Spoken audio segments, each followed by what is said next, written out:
Welcome everybody to our Greene Acres. My name is Teresa.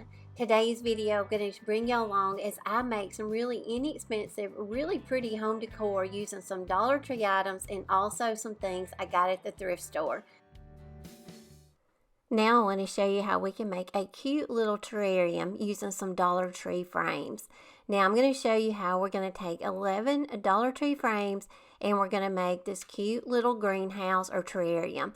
These right here you can buy at Hobby Lobby, but they run up in the money. But you're going to need 11 Dollar Tree frames, and I got the 7x7s. Now my store did not have enough in store for me to purchase them, so I had to go home and order these online. When I received them, I didn't realize it, but I got 6 black and 6 white.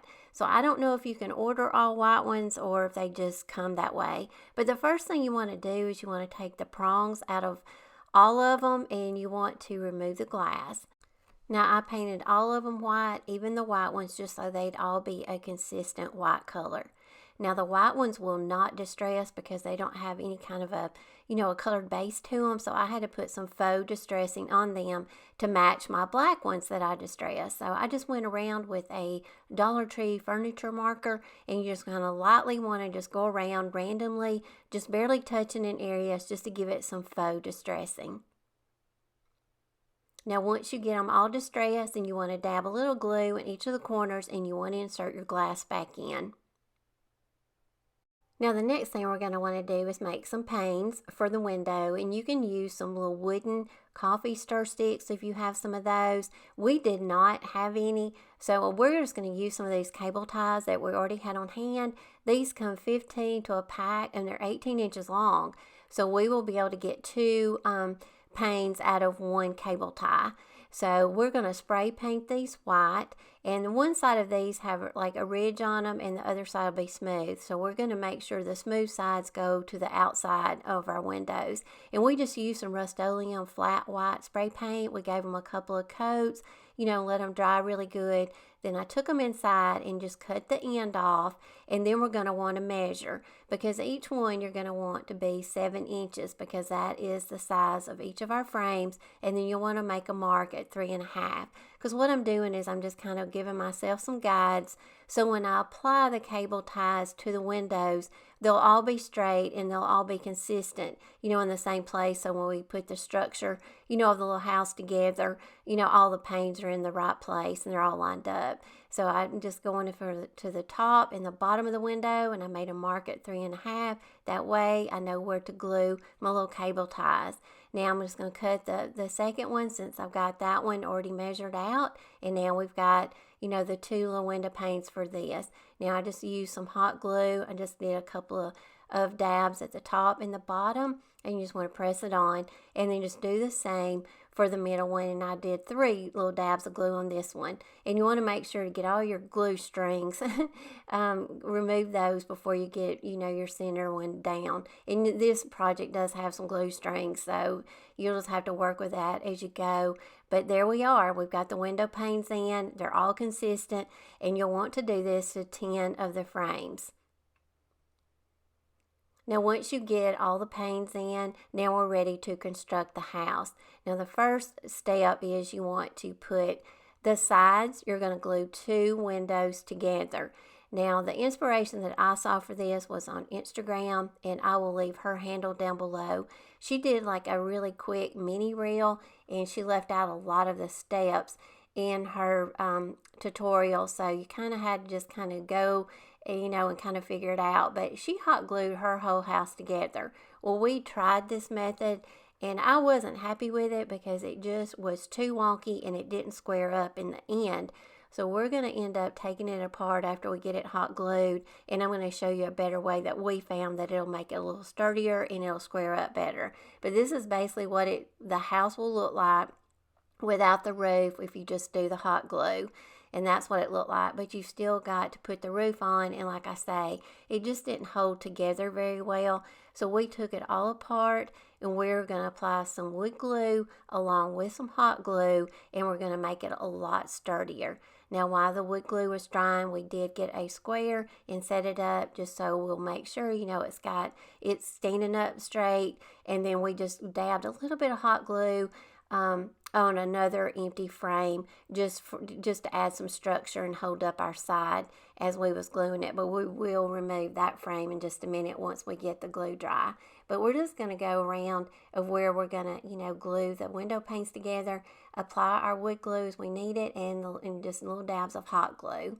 And we let it all dry, and this look made the house 10 times better as far as being sturdy. Now, when we pulled it apart from the hot glue, we did remove some paint, but you shouldn't be able to see that once we put it back together. Now, to make the house a little sturdier and to square it up, we took an 11th frame, and we just, with no glass and no window pane in it, we glued it down the center of the house. And this made a huge difference in the structure of it. It really squared it up, and it made it a lot more sturdy. So this is optional, but I'm just showing you of what we learned when we started this process, and the best way that worked for us. When you go to do the roof, you may want 2 people to do this, one to glue and one to hold it, because you're going to take 4 of the window panes, you're going to take 2 glue together, and you're going to make 2 sides, and you want to glue those together at an angle. And we just kind of hot glued in each of the corners of the top, so you didn't have a lot of hot glue on the outside of the house showing. And once it cooled down a little bit, I smoothed it out with my fingers, and then we went down the inside of the roof with more hot glue, and then we went around all the corners and secured those down with hot glue. And the roof seems to be on really well. Okay, we're not done with the little house yet. Just to add another little piece of detail to it, I found this at Goodwill. Now this, I guess, is more like a tray pedestal. I'm not sure what this is, but anyway, it was $1.99. This is the perfect size to set the little terrarium on, just to give it some more height and give it a little bit more detail. And all I did was spray paint it white. So just to give y'all a little bit more inspiration and ideas once you get your house made, of ways that you can decorate it and you can stage it.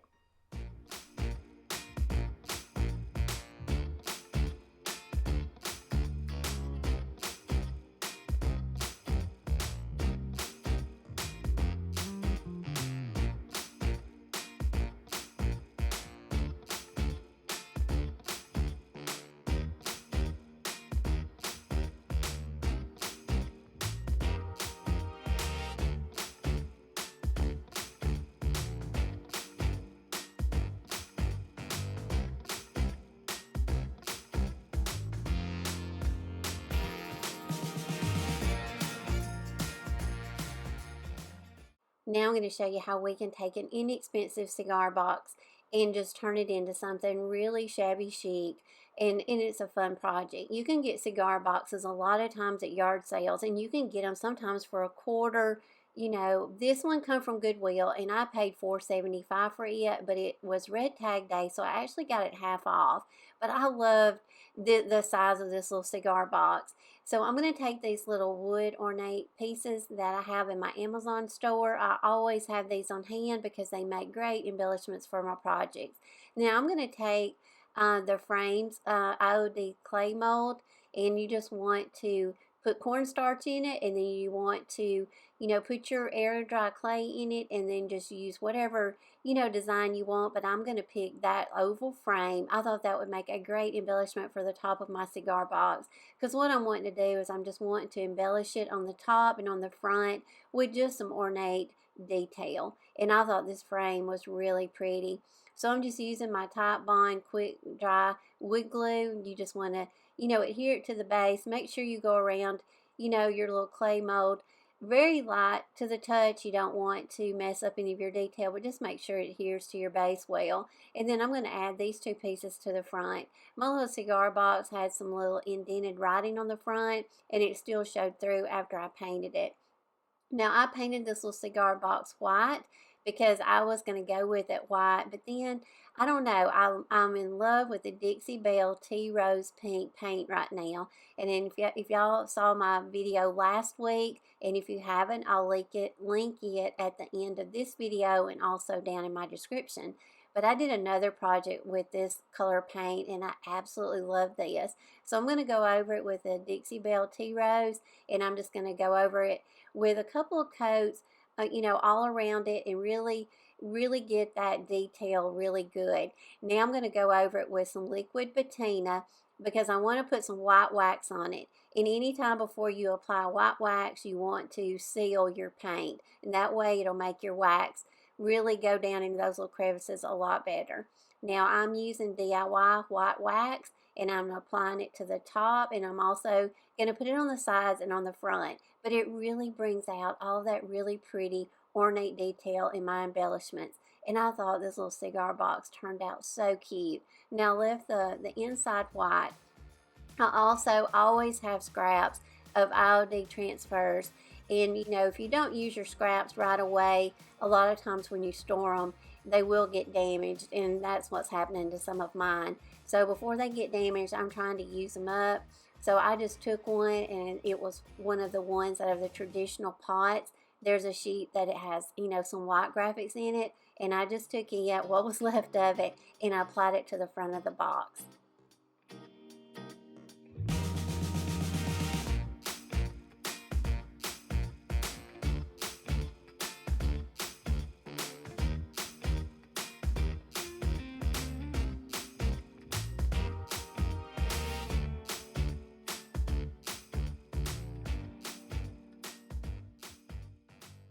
Another inexpensive decor piece that I've just purchased, and I've always wanted some of these really, I don't know, aged pitchers. These are silver, and of course over the years they have not been shined or taken care of, so they've got great patina on it. And I've seen tons of YouTube creators, they've thrifted some of these. I'm like, oh wow, I want one of those. Well, I walked in my Goodwill the other day and there was 2 of them.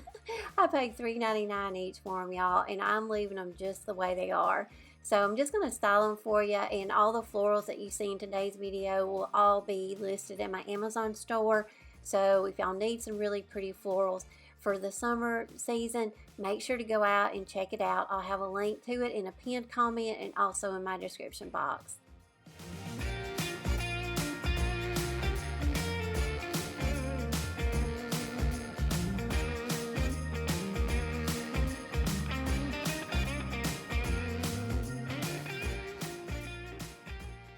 Now I want to show you how to make some really easy and inexpensive vintage style books. You're going to want to take some books. These are from Dollar Tree. I've got some soft backs and also a hardback.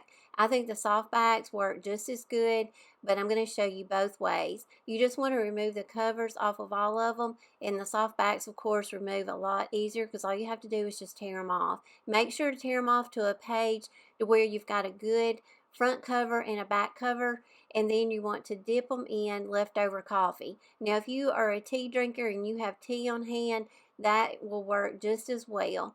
Now you don't want to saturate the book and get it soaking wet, but you do want to cover all the areas and make sure it's got coffee on it so that area will stain. Now I'm going to show you how to do the hardback. Just remove the jacket, and then you've got the hard cover. You just want to take a razor blade or some scissors, run it down the spine, and you just want to do that for the front and the back, and then it should remove really easy. And just rip it off, and then you just want to have that raw spine, and then again you just want to dip it in the coffee, get it saturated, you know, really good on the front and the back and the spine. Now, the inspiration from this was also on Instagram, and I'll leave her handle in my description box below, but she recommended to put them in an oven at 200. I don't feel comfortable telling anybody to put paper in their oven to cause a fire. So it was a really hot day here in Alabama, so I just used my car dash. So I just placed the books out there for a few hours, and I have heard that on really hot days, depending on the temperature, your car can get up to 140 degrees, you know, on the inside. So it didn't take the books long, but you can see how well they dried and aged. It really made those pages look really worn and rustic looking, so you would never know these were Dollar Tree books. Now they look so vintage inspired.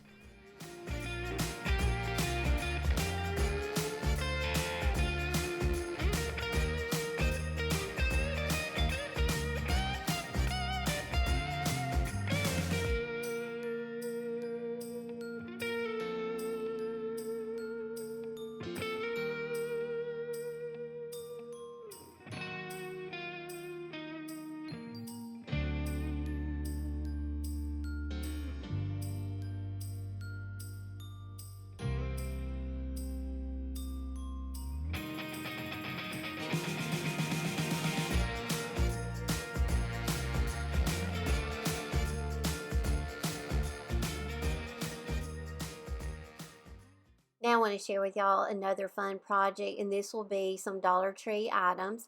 This is a pack of napkin rings that you can purchase at Dollar Tree.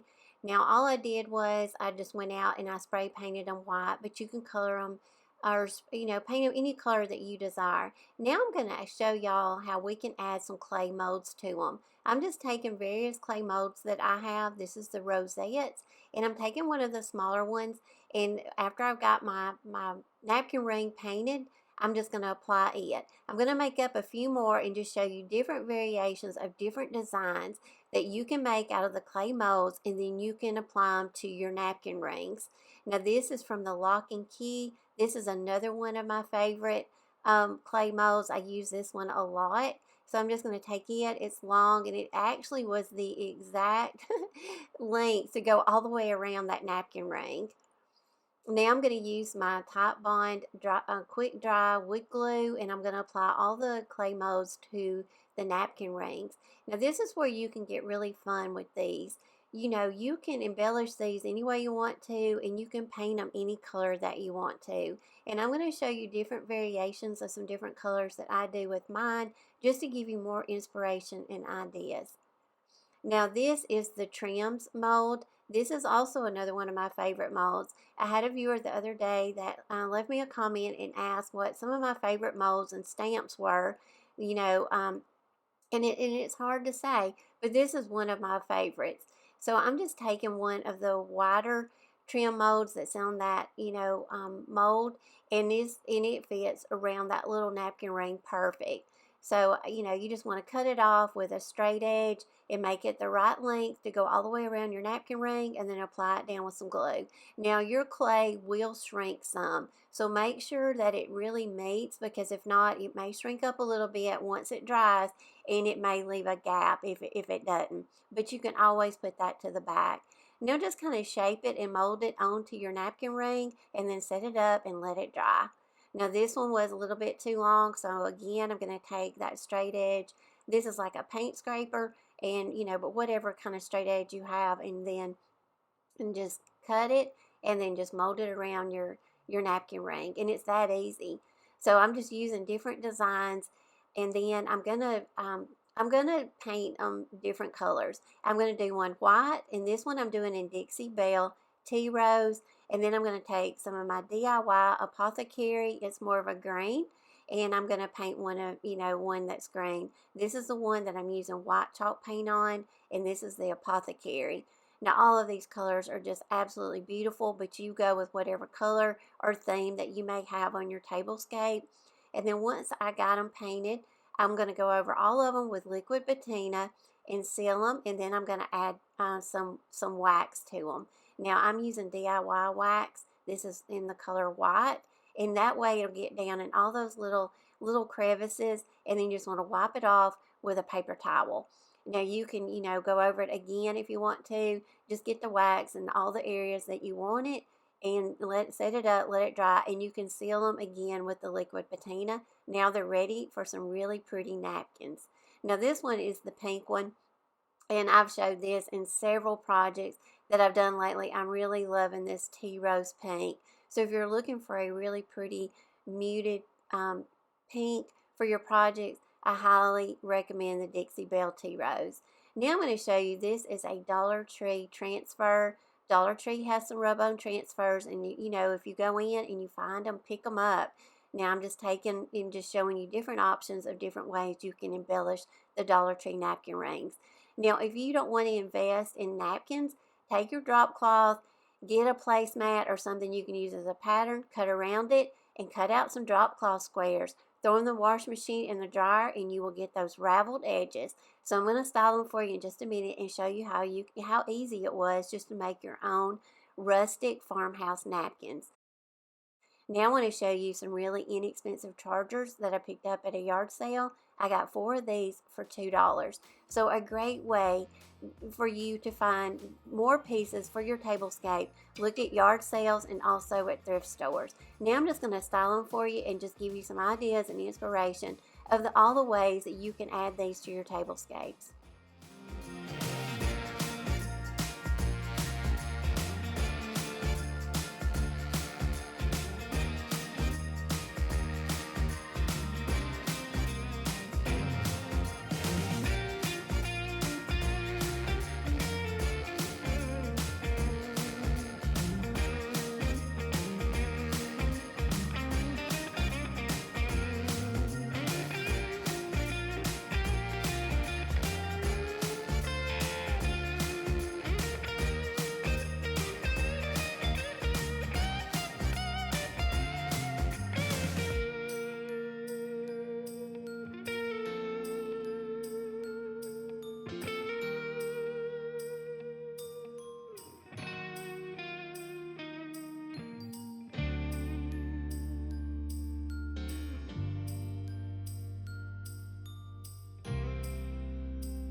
I want to pop on here real quick before we move on to the next project. I just want to bring it to your attention that Rose Forever of New York, they are offering a sale for Parents' Day. And I don't know if many of y'all know, but Parents' Day is coming up on July the 24th. So they are running a sale. I'm going to leave their information down below in my description box. So if y'all want to go out, shop their website, and see all the beautiful roses that they have to offer, it would make a great gift. And these make great gifts for any occasion. And y'all, I have featured these so many times in my videos, and I keep these roses on hand all the time, install these in my home. And remember what makes these roses so special. They are handcrafted, they are preserved with natural oils, and they last up to 1 year. They're also allergen free and they're vegan. So if you want a unique and beautiful gift for someone special, make sure to go out and check out Rose Forever of New York. And like I say, I will have all their information listed down in my description box.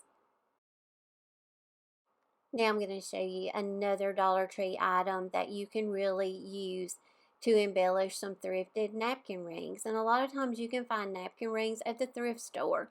So these are some that I acquired. They were wood color and I painted them white. Now these are just a sheet of the little rub-on transfers that I got at Dollar Tree. Now I'm just going to take them, and these are the little teacups. And I'm going to show you in a minute when I style these. And I'm going to style them with some teacup thrifted napkins that I've got, and I have featured them in previous videos, and I've got a lot of comments on people asking me about them, but I did thrift them, and I'll show you those in just a minute. But I'm going to put these little teacups. There's a couple of different colors of these, so I'm going to do a couple of little teacups on some, and then I'm going to give you more ideas and inspiration of just different ways that you can embellish your napkin rings. And like I say, just have fun with it and go with the colors that you know suit your taste and you have on your tablescape. Now I think this one is really pretty. I think if you did a set of 4 with all these little roses, I think it would be absolutely beautiful. Another decor piece that you should always keep a lookout for at yard sales and thrift stores is napkins. You can find some really unique patterns and designs, and these I got at a thrift store, and these are actually vintage. I fell in love with the little teacups on them, so I'm going to style them now for you with the little Dollar Tree transfers that we just did, and just show you how inexpensive it was to upcycle some little thrifted napkin rings, and we're styling with some little thrifted napkins.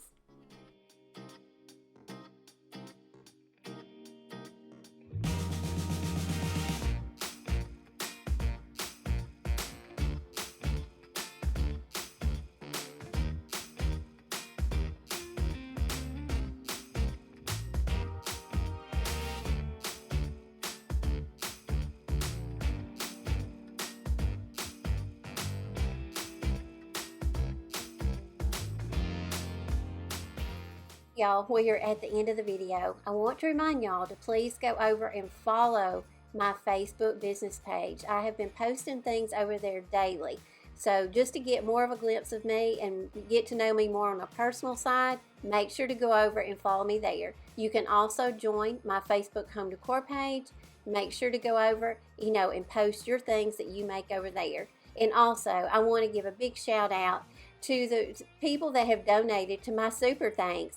A couple of videos back, I told y'all that I had just offered a new feature on my YouTube channel, and you see it on right above my description box. But you can go out and give me a donation of whatever you want. And these ladies right here have already gave me a super thanks. I just wanted to give them a huge shout out. Thank y'all so very much. It is much appreciated, and I've already went out and bought me some new supplies with it. I bought me some new paintbrushes and some other things. So y'all, thank y'all again. So I just want to make sure y'all are subscribed to my channel. Make sure to hit that subscribe button. Also hit the notification bell so you don't miss a single video. And as always, y'all, until my next video, I hope y'all have a great week, and I will plan to see y'all next Monday. Don't forget to go out and check out Rose Forever of New York. Bye, y'all.